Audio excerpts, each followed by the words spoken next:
Cada miércoles de ceniza comenzamos una nueva cuaresma. El Concilio Vaticano II resume en qué consiste este tiempo litúrgico. Lo hace con el primer documento que se aprobó en esa reunión de todos los obispos del mundo. Se llama la Sacrosanctum Concilium. Y dicen los padres conciliares que el tiempo cuaresmal prepara a los fieles entregados más intensamente a oír la palabra de Dios y a la oración, para que celebren el misterio pascual, sobre todo mediante el recuerdo o la preparación del bautismo y mediante la penitencia. Bueno, ya es una primera pista de por dónde nos invita la liturgia a meditar, que en este tiempo de Cuaresma cuidemos mucho la oración, la escucha de la palabra de Dios, por una parte. En segundo lugar, la penitencia, como ese modo de prepararnos interiormente para celebrar la fiesta más importante del cristianismo, que es la resurrección de Cristo, la Pascua. Y también habla de ese recuerdo o preparación del bautismo, porque en muchos lugares donde el apostolado es con los mayores, hay bautismos, y la fiesta de Pascua, la noche de vigilia pascual, se bautiza a un buen número de personas, sobre todo los mayores. Entonces esas personas en estos días van viviendo como la recta final de su preparación a la celebración de su bautismo. A los que ya nos hemos bautizado de pequeños, pues también es una invitación a darnos cuenta de la teología del bautismo, lo que significa esa llamada a ser santos y a servir. Oración, penitencia, servicio. Son como esos tres coordenadas que marcan nuestra navegación cuaresmal. Y por eso la liturgia escoge para la misa del miércoles de ceniza un pasaje de Jesús en el Sermón del Monte, el primero de los 5 grandes discursos con los que Mateo estructura su narración, que es una especie de nuevo Pentateuco, 5 grandes sermones, y el primero es el Sermón del Monte. Luego está el eclesiástico, el de las parábolas, el escatológico, pero aquí en el del Monte dice, acaba de predicar las bienaventuranzas, y el Señor expone en qué consiste la verdadera justicia, la verdadera fidelidad, la verdadera santidad, y cómo hay que comportarse ante la ley, ante Dios y en relación con el prójimo. Dice así nuestro Señor: cuidad de no practicar vuestra justicia delante de los hombres para ser vistos por ellos. De lo contrario, no tenéis recompensa de vuestro Padre Celestial. Con base en las obras que el Señor menciona en este discurso, que son tradicionales en la religión judía, se habla de las 3 prácticas cuaresmales por excelencia. Mencionábamos antes: dar limosna, orar, hacer penitencia. En primer lugar, dar limosna. Cuidad de no practicar vuestra justicia delante de los hombres. Cuando hagas limosna, dice el Evangelio, que no sepa tu mano izquierda lo que hace tu derecha.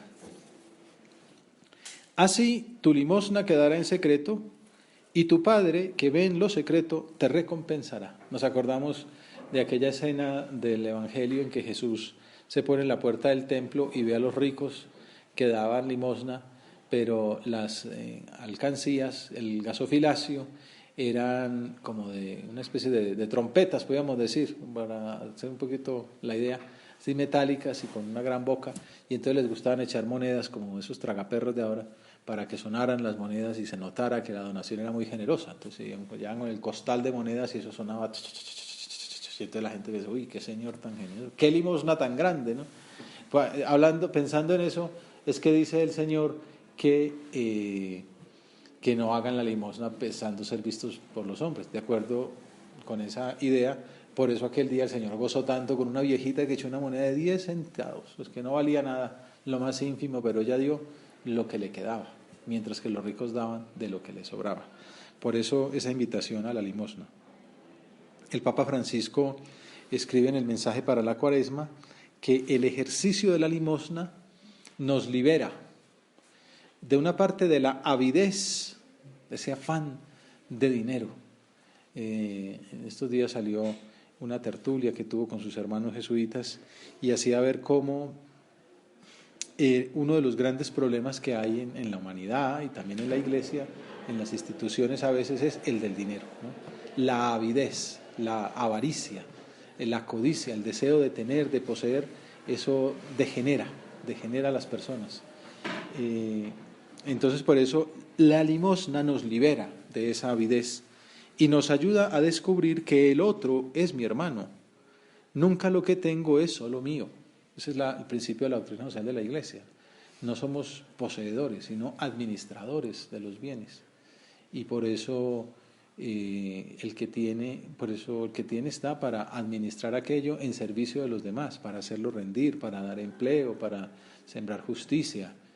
Y por eso pues no hay que estar deseando tener y tener y tener, sino pues contentarse con lo que basta para pasar la vida sobria y templadamente, que dice San José María, y darse cuenta que lo que tenemos, incluso ya lo que nos sobra, pues ya no es nuestro. Lo que nos sobra hay que hacerlo rendir al servicio de los otros, o regalarlo, ¿no? Como vemos aquí.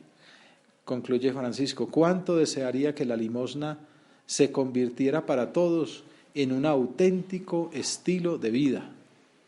Ese es uno de esos puntos en que el diablo ataca al hombre, ¿no? El afán de poseer, ¿no? La codicia de la carne, ¿no? del tener, de tener dinero, de tener posesiones y nunca se tiene suficiente. Y muchas veces hay personas que lo único que tienen es dinero, ¿no? Y quisieran tener alguien que les ame o alguien a quien amar, ¿no? Pero ¿cuánto desearía que la limosna se convirtiera para todos en un auténtico estilo de vida? Al igual que como cristianos, sigue diciendo el Papa Francisco, me gustaría que siguiésemos el ejemplo de los apóstoles y viésemos en la posibilidad de compartir nuestros bienes con los demás un testimonio concreto de la comunión que vivimos en la Iglesia. Por eso fomentamos esas visitas a familias de los pobres, o a niños abandonados, o ancianitos que están solitarios. Es compartir de nuestro tiempo, de llevar un regalo, unos caramelos, unos dulces que no tienen habitualmente, unas lecturas, sobre todo esa compañía, ese cariño. Estos días un muchacho me comentaba eso, que había estado visitando una familia pobre y le recité esas palabras del capítulo 25 de San Mateo, ¿no? Estuve enfermo y vinisteis a verme, desnudo y me vestisteis, y me decía, uy, qué bonitas esas palabras, no las recordaba. O sea, se daba cuenta de la obra tan grande que había hecho, habiendo gastado 2 o 3 horas al servicio de los más necesitados. Bueno, ya tenemos también esos planes de visitar a las cárceles, de hacer proyecto social en vacaciones. Bueno, todo esto es llevar a la práctica estas enseñanzas de Jesús. Preparar la Pascua del Señor desprendiéndonos de las cosas de aquí abajo. A veces en la vida ordinaria consistirá en quizá ceder el televisor, no solamente el dinero, a la hermanita o al hermanito que quiere la novela o qué tal, entregarlo, ¿no? La bicicleta, el auto. Otras en examinar cuántos elementos que nos sobran les hacen falta a otros, o disminuir los gastos suntuosos y algunos en apariencia necesarios y que tampoco hacen tanta falta. También podremos colaborar con las campañas de comunicación cristiana de bienes que organizan los obispos para concretar esa invitación cuaresmal. De ese modo viviremos lo que consideramos en el prefacio de la misa de este tiempo de Cuaresma. Al darnos ocasión de compartir nuestros bienes con los necesitados, nos haces, Señor, imitadores de tu generosidad. Entonces estamos hablando de las características esenciales del tiempo de Cuaresma, que son limosna, penitencia y oración. Y concluimos así la primera parte, ¿no? La limosna, ser generosos con lo que tenemos, pero también con nuestro tiempo, también a veces lo que sabemos. Llegan los exámenes parciales y sacar media horita para explicarle cálculo diferencial al vecino que no entiende. Bueno, también eso es dar limosna, también es una obra de caridad. Pero es conveniente ir más al fondo, contemplar la entrega del Señor por nosotros y disponernos a ser más caritativos con los demás hijos de Dios. Decíamos al comienzo que una de las características de la Cuaresma es considerar el bautismo, porque algunos se van a bautizar o porque nos bautizamos y vamos a renovar las promesas bautismales en la vigilia pascual. Bueno, una de las maneras de recordar nuestro bautismo, en el que el Señor nos hizo miembros de su familia, de la Iglesia, hermanos de todos los hombres. Como escribió el Papa Francisco en su primera exhortación, decía, todos tenemos simpatías y antipatías. Y quizá ahora mismo estamos enojados con alguno. Hay que ir haciendo examen. Al menos digámosle al Señor, Señor, yo estoy enojado con este o con aquella. Yo te pido por él y por ella. Rezar por aquel con el que estamos irritados es un hermoso paso en el amor y es un acto evangelizador. Hagámoslo hoy, decía el Papa. No nos dejemos robar el ideal del amor fraterno. Acabo de verme con el prelado el viernes de la semana pasada. No es que lo haga cada 8 días, ¿no? Fue una suerte que tuve. Y entonces le dijimos, ¿qué nos dice para sus hijos de Colombia? Y dijo solo una palabra, fraternidad. Y un gesto así como de, ¿qué más quieres que te diga? ¿No? Fraternidad. Ese amor fraterno, ¿no? Ese rezar por los demás es un acto de amor y un acto evangelizador. No nos dejemos robar el ideal del amor fraterno. También eso es limosna, la limosna del amor. Hay gente que nos puede caer más gorda que otros, ¿no? Que son pesados o que tal. Bueno, pues acogerlos con cariño, ¿no? Perdonarles y salir al encuentro con nuestra sonrisa, con nuestro perdón. También con la humildad de pedir perdón, ¿no? Cuando uno ha sido el que ha metido la pata. Y hay que tener el gesto de reconocer la culpa y dar el paso, ¿no? a la reconciliación. O sea que ahí vamos viendo que misericordia y limosna generosa no se limita a unas monedas, sino que implica la vida entera. El anterior prelado, la obra de don Javier Echavarría, le gustaba mucho contar una anécdota de la vida de San José María, que muy al comienzo del Opus Dei se encontró con una limosnera en la calle, que él le gustaba mucho pedir oraciones a todo tipo de personas, a sacerdotes, a enfermos, por una intención. Decía, rece por una intención. Y esa intención era que él fuera un instrumento fiel a su vocación de fundador. Y entonces una vez se encontró con esta pordiosera y le dijo, hija mía, yo no puedo darte oro ni plata. Yo, pobre sacerdote de Dios, te doy lo que tengo, la bendición de Dios Padre Omnipotente. Y te pido que encomiendes mucho una intención mía que será para mucha gloria de Dios y para bien de las almas. Dale al Señor todo lo que puedas. Eso fue lo que le pidió. Dale al Señor todo lo que puedas. Después dejó de verla por esa calle, ya no la volvió a ver. Y un día también él hacía esto que hacemos nosotros de visitar a los pobres, de visitar a los enfermos, de pasar por los hospitales. Y se la encontró unos meses más tarde en un hospital de caridad público y estaba hecha una enferma terminal. Y cuando la vio la saludó. Hija mía, ¿qué haces tú aquí? ¿Qué te pasa? Pediré al Señor por tu curación en la misa. Y ella sonrió y le replicó, Padre, ¿cómo no entiende? Usted me dijo que encomendara una cosa que era para mucha gloria de Dios y que le diera todo lo que pudiera al Señor. Yo no tengo nada para darle, le ofrecí lo único que tengo, que es mi vida. Al prelado don Álvaro le gustaba contarla haciendo ver lo que es una generosidad en la oración o en la limosna, pues la limosna de la propia vida. Pues que le ofrezcamos al Señor así también, por las almas, por la paz, por los necesitados, por los enfermos, que le pidamos con generosidad, también ofreciéndonos nosotros mismos en inmolación al servicio de los demás, como se ofreció Él en la cruz. Entonces, esa es la primera idea, limosna. Segunda, oración, porque es aquel discurso del Señor. La primera de la limosna decía, cuando hagas limosna, que no sepa tu mano izquierda lo que hace tu derecha, así tu limosna quedará en secreto, y tu Padre que ve en lo secreto te recompensará. Cuando habla de la oración dice, cuando ores, entra en tu cuarto, cierra la puerta y ora a tu Padre que está en lo secreto, y tu Padre que ve en lo secreto te lo recompensará. También nos acordamos de esa otra parábola del fariseo y el publicano, donde el Señor pues, denuncia la inutilidad de la oración del fariseo, que se hace en la primera fila y empieza a ostentar su piedad y todas las cosas buenas que hace, diciendo que esa oración no sirve para nada, ¿no? En cambio, miren el de atrás, que solamente no levanta la cabeza y solamente dice: perdón, Señor, soy un pecador. Dice: ¿cuál de los dos bajo justificado y cuál no? Bueno, por eso dice la oración en secreto, en silencio, ante el Padre. Se trata de un tiempo de la Cuaresma para renovar el amor, para estar atentos a la voz del Padre, dispuestos a cumplir mejor su voluntad. Ojalá escuchéis hoy la voz del Señor, no endurezcáis vuestro corazón. Uno cuando pone la ceniza se siente un poco profeta. Se imagina uno a San Juan Bautista o estos diciendo, ¿no? Conviértete y cree en el Evangelio. Recuerda que polvo eres y en polvo te has de convertir. Y ver esas reacciones de la gente edifica mucho.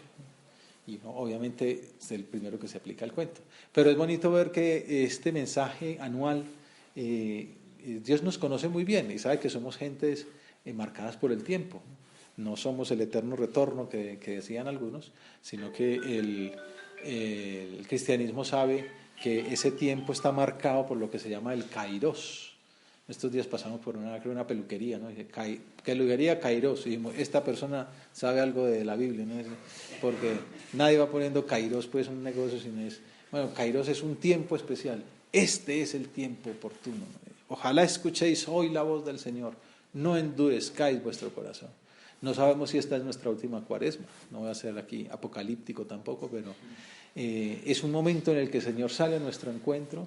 Y la Cuaresma después de que vino el Papa, la Cuaresma antes de la JMJ, una Cuaresma muy especial, que nos cambie, que ojalá signifique para nosotros un paso del Señor por nuestra vida. El Papa Francisco escribía en ese mensaje que les comenté para preparar esta Cuaresma que el hecho de dedicar más tiempo a la oración hace que nuestro corazón descubra las mentiras secretas con las cuales nos engañamos a nosotros mismos. Eso es citando a Benedicto XVI en la Espesalvi. Que dejemos esas mentiras y que busquemos finalmente el consuelo en Dios. Él es nuestro Padre y desea para nosotros la vida. La oración es muy importante, no solamente para pedirle a Dios. Estos días hablaba con una persona, me edificó mucho lo que me decía. No, yo estoy yendo todos los días al oratorio, cojo un librito, cojo camino, surco, forja. Y le dije, ¿qué te dice el Señor ahí? Me está pidiendo fe, que me abandone, que confíe más en Él. Entonces uno siempre dice, no aprende de lo que la gente le dice. Pues en la oración se aprende mucho, no solamente para pedir, Señor, te pido por los exámenes, te pido por tu pariente enfermo, te pido que gane la lotería. Ustedes no piden eso, pues son gente más educada.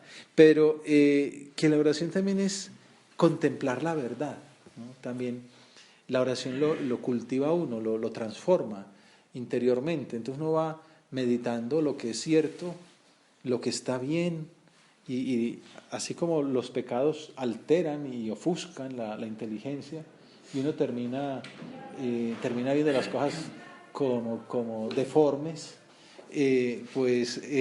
también la virtud como que enaltece la razón, ¿no? La inteligencia, y hace que uno vea las cosas mejor, con los ojos de Dios. De hecho, ahí ya aprovecho, se dice en la ciencia eso, en la ciencia occidental se desarrolló porque teníamos una matriz cultural cristiana, ¿no? Esto está creado por Dios, vamos a conocerlo mejor, y entonces ahí es donde me mete a investigar. Bueno, pues la oración transforma la inteligencia, le ayuda a ver mejor la verdad, transforma la voluntad, haciéndole querer lo que es bueno. Cuando uno está con Dios se da cuenta que es lo que Él quiere, que seamos santos, que lo amemos, que cumplamos su voluntad, que cumplamos los mandamientos. Y entonces a uno cuenta que robar es malo, que hay un orden natural de las cosas, y claro, ¿no? Pero que si no, uno sale ahí al bosque, ¿no? Y se encuentra todo tipo de opiniones y todo tipo de imágenes y de cosas que le ofuscan a uno y le hacen pensar que lo bueno es malo y que lo malo es bueno. Por eso la oración, dice el Papa, hace que nuestro corazón descubra las mentiras secretas con las cuales nos engañamos a nosotros mismos. O mejor dicho también, nos aclara y nos muestra la verdad y nos ayuda a poner el corazón donde Dios quiere que lo tengamos. Por eso es que es tan importante esa profundización en la oración a la que nos invita este tiempo de Cuaresma. Concretemos cómo mejorar nuestras prácticas de piedad en este tiempo. La oración personal.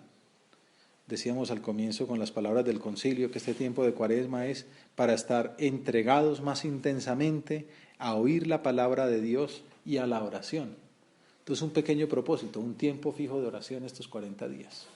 10 minuticos diarios después del almuerzo o antes del desayuno. Bueno, cada uno puede pensar, o antes de acostarme, en que leo el Evangelio, leo un libro espiritual, me meto en la cena y miro a ver cómo me va transformando el Señor.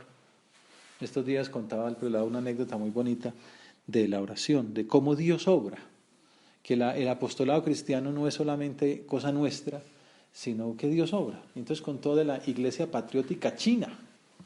Y entonces allí, creo que fue el año de la Eucaristía, a un obispo se le ocurrió la idea, allí es todo muy difícil y la fe es clandestina.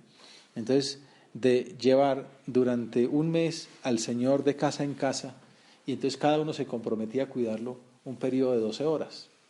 Y la gente se apuntaba, entonces una señora se apuntó el 25. Y entonces ese día llevaron al Señor, ella cuadró sus cosas y estuvo para estar todo el día. Y de pronto la llamaron de urgencia que tenía que ir al hospital. Y ella, y está aquí el Señor solo. Entonces tocó al apartamento del frente, a la vecina le pidió el favor, la vecina era atea. Y le dijo, yo sé que usted es atea, pero le voy a pedir un favor, es que yo creo que ahí está Dios. Y me comprometí a cuidarlo y me llamaron de urgencia del hospital. ¿Usted me lo puede cuidar un par de horas? Y bueno, la otra, pues buena vecina, como buenos chinos, se sentó ahí, muy bien, yo me pongo a leer. Y cuando la otra volvió incluso una hora más temprano, le dijo, bueno, muchas gracias, perdón la molestia, ya se puede ir. Dijo, no me puedo quedar un rato más. Y eso, nunca me he sentido con tanta paz como este rato que he estado aquí delante de esta hostia. Bueno, es Dios obra, Dios sabe cómo va obrando en las almas. Pues bueno, concretemos cómo mejorar nuestras prácticas de piedad, esa oración personal entregada más intensamente a oír la palabra de Dios y a la oración, la lectura espiritual, de pronto leer un poco un libro espiritual que nos ayude. En estos días de Cuaresma leer la Pasión del Señor ayuda mucho, ver todo lo que le costamos nosotros con nuestros pecados. El Santo Rosario es una buena práctica para retomar, porque la Virgen nos ayuda a meternos en las escenas de Jesús. Pero en primer lugar la Santa Misa, como gran práctica de piedad, porque es la celebración del sacramento pascual, que es para lo que nos estamos preparando. Entonces, que la misa dominical que no falte, volverla a retomar si en algún momento lo hubiéramos perdido, pero como ustedes son gente que tiene tanta piedad, incluso pensaron de empezar a ir a misa entre semana, o un poquito más de lo que ya iba. Como predicaba el Papa Benedicto, la oración quiere arrancarnos de nuestra falsa comodidad, del estar encerrados en las realidades materiales, visibles, y transmitirnos la inquietud por Dios, haciéndonos precisamente así abiertos e inquietos unos hacia otros. El cristiano tiene que ser una persona que reza, sobre todo. Ha de estar en un permanente contacto interior con Dios. Su alma tiene que estar completamente abierta a Dios. Ha de llevar a Dios sus dificultades y las de los demás. Vamos haciéndolo ahora, ¿no? Nuestras alegrías y las de los otros.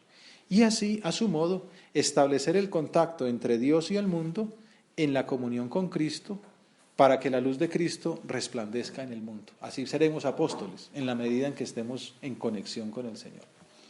Limosna, en primer lugar, oración, en segundo término, y por último, penitencia. Tú, cuando ayunes, sigue diciendo el Evangelio, perfúmate la cabeza y lávate la cara, para que tu ayuno lo note no los hombres, sino tu Padre que está en lo escondido. Y tu Padre que ve en lo escondido te recompensará. Es lo que pedimos en la oración colecta de la misa. Estos días las oraciones son muy bonitas, las de la misa, porque son muy específicas para este tiempo. El miércoles de ceniza le pedíamos al Señor, fortalécenos con tu auxilio al empezar la Cuaresma, para que nos mantengamos en espíritu de conversión. Que la austeridad penitencial de estos días nos ayude en el combate cristiano contra las fuerzas del mal. Es como una pretemporada de la que hacen los deportistas, ¿no? Que una preparación muscular ahí y bueno, con más penitencia también vamos cogiendo fuerza para rechazar los ataques, las tentaciones del enemigo.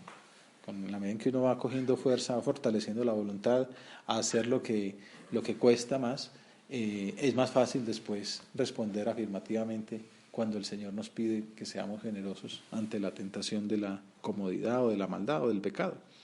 Te pedimos, Señor, que no decaiga nuestro deseo de vivir una cuarentena de sacrificio, de mortificación, de austeridad, como el mejor modo de entrenar nuestra voluntad en la respuesta afirmativa a tus peticiones. Y eso es lo que se manifiesta externamente con la imposición de la ceniza. Nos puede servir también pensar en nuestro rato de oración qué es lo que dice el sacerdote cuando bendice la ceniza. Que el ejercicio de la penitencia cuaresmal nos obtenga el perdón de los pecados y una vida nueva a imagen de tu Hijo resucitado. Una penitencia también, como ya que la he embarrado, ya que he fallado, pues también quiero ofrecer desagravio y reparación con mi dolor, con mi penitencia, con las mortificaciones. Desagraviamos al Señor por nuestros muchos pecados y también por los pecados de los hombres de todos los tiempos. Pues que un loco acaba de matar 17 personas en una escuela, pues pedirle perdón a Dios, pues bueno, eso habrá habido un desajuste mental o lo que sea, pero pedir perdón por esa falta de amor a la vida y pedir por esas almas que están en su presencia de Dios, dale, Señor, el descanso eterno. Bueno, también ofrecer sacrificios por los demás, desagravios por los pecados nuestros y ajenos. Pero además la mortificación nos renueva por dentro, nos asemeja al Señor que llegó a la resurrección por el camino del Calvario. Por eso es que la penitencia está desde el Antiguo Testamento y estos 40 días son una manera simbólica de mostrar los 40 años que pasó Israel peregrinando en el desierto, los 40 días que peregrinó Jacob huyendo de Saúl, 40 días también estuvo peregrinando el profeta. Bueno, es un número, 40 días estuvo Jesús, como veremos más adelante, en el desierto, también preparando su vida pública. 40 días el Señor nos pide que estemos con oración, limosna y penitencia, preparándonos para celebrar muy bien el misterio pascual. Por eso decíamos también en el prefacio, tú, Señor, has querido que en nuestras privaciones voluntarias encontremos un motivo para bendecirte, ya que nos ayudan a refrenar nuestras pasiones desordenadas. Ahí vamos sacando músculo, así como cuando uno, por ejemplo, quiere hacer una escalada ciclística, pues empieza a salir en plano para aguantar unas cuantas horas, luego va subiendo pequeñas cuestas, sube un poquitico nomás, un par de kilómetros, luego 3, luego 4, luego 5 y luego ya empieza a contar el tiempo, ¿no? Ya estoy subiendo en 20 minutos, ya necesito menos tiempo, y termina casi hasta la mitad de lo que hacía cuando estaba apenas empezando. Pues así la vida interior, va uno fortaleciendo el músculo, la voluntad para que no nos dominen nuestras pasiones, nuestros apetitos desordenados, nuestra concupiscencia y podamos responder con mayor facilidad. No sé si les ha tocado a veces, o uno jugando fútbol que de pronto pega un pique que parece una pantera, ¿no? Por esa punta, y otras veces que termina en el suelo nada más empezar, ¿no? Porque ha perdido pues la agilidad que da el entrenamiento. Bueno, pues también la penitencia es un entrenamiento interior. Aprovechemos este rato de oración para concretar algunas mortificaciones, además de la abstinencia de carne los viernes, de Cuaresma y del ayuno del miércoles de ceniza y el Viernes Santo, pues buscar sacrificios que nos ayuden a servir a los demás, a trabajar mejor, a negar nuestros caprichos. Es como una muestra exterior del cambio interno que deseamos dar durante los 40 días que la liturgia nos ofrece para preparar la Pascua. Meditamos que somos polvo y al polvo hemos de volver, pues nos arrepintamos, aumentamos nuestra fe en el Evangelio, rechacemos el pecado y convirtámonos a Dios. Es famosa una entrevista que le hicieron a un cardenal que hubo en Francia, en París, muy conocido porque era de ascendencia judía, el cardenal Lustiger. Y una vez le preguntaron cuál era el punto más importante de su plan pastoral para la diócesis, que San Juan Pablo II le había confiado. Y la respuesta fue muy sencilla y para algunos quizás sorprendente. Dijo, el punto central del plan pastoral es la conversión del obispo. Bueno, pues el hombre se daba cuenta pues por dónde iba el agua al molino. El Papa decía que el ayuno debilita nuestra violencia, nos desarma y constituye una importante ocasión para crecer. Un ayuno puede ser, bueno, me acuerdo de un amigo que me contaba, un cura gringo, que en el centro donde él iba había ayuno de internet. Decía, bueno, el viernes va a ser ayuno de Facebook. Eso a veces puede ser peor que no comer carne, ¿no? Pues, quítame la carne si quieres, pero no me quites el Facebook, diría el poeta, ¿no? Bueno, uno decide, bueno, no sé, cada uno puede decir qué le puede ofrecer al Señor. O de pronto uno digo, no, a ver, pero en un tiempo, decir, bueno, estas 2 horas, o pues, concentrarse. El ayuno constituye una importante ocasión para crecer. Por una parte nos permite experimentar lo que sienten aquellos que carecen de lo indispensable y conocen el aguijón del hambre. Uno dice, bueno, no comer nada entre comidas. Entonces uno almuerza bien y a las 4, a las 5 empieza ese cuerpo a pedir, ¿no? Y las tripas a sonar y todo. Dice, bueno, pero esto un momentico, a las 7 de la noche me espera una comida. ¿Cuánta gente hay que no sabe qué va a comer o que no tiene 2 comidas al día? Y bueno, también el ayuno nos ayuda a solidarizarnos un poco con las necesidades ajenas. Y además expresa la condición de nuestro espíritu hambriento de bondad y sediento de la vida de Dios. El ayuno, concluye el Papa, nos despierta, nos hace estar más atentos a Dios y al prójimo, inflama nuestra voluntad de obedecer a Dios, que es el único que sacia nuestra hambre. Terminemos entonces este rato de oración acudiendo a María Santísima, que ella nos ayude a aprovechar desde el primer momento esa trilogía cuaresmal, de la que tiene un texto muy bonito San Pedro Crisólogo, al que quizá ustedes nunca habían oído mencionar. Dice este hombre, y así terminamos: 3 son, hermanos, los resortes que hacen que la fe se mantenga firme, la devoción constante y la virtud permanente. Estos 3 resortes son la oración, el ayuno y la misericordia. Porque la oración llama, el ayuno intercede y la misericordia recibe. Oración, misericordia y ayunos constituyen, pues, una sola y única cosa y se vitalizan recíprocamente. Que la Virgen Santa nos alcance en la Cuaresma la gracia de ser almas de oración, de caridad y de penitencia.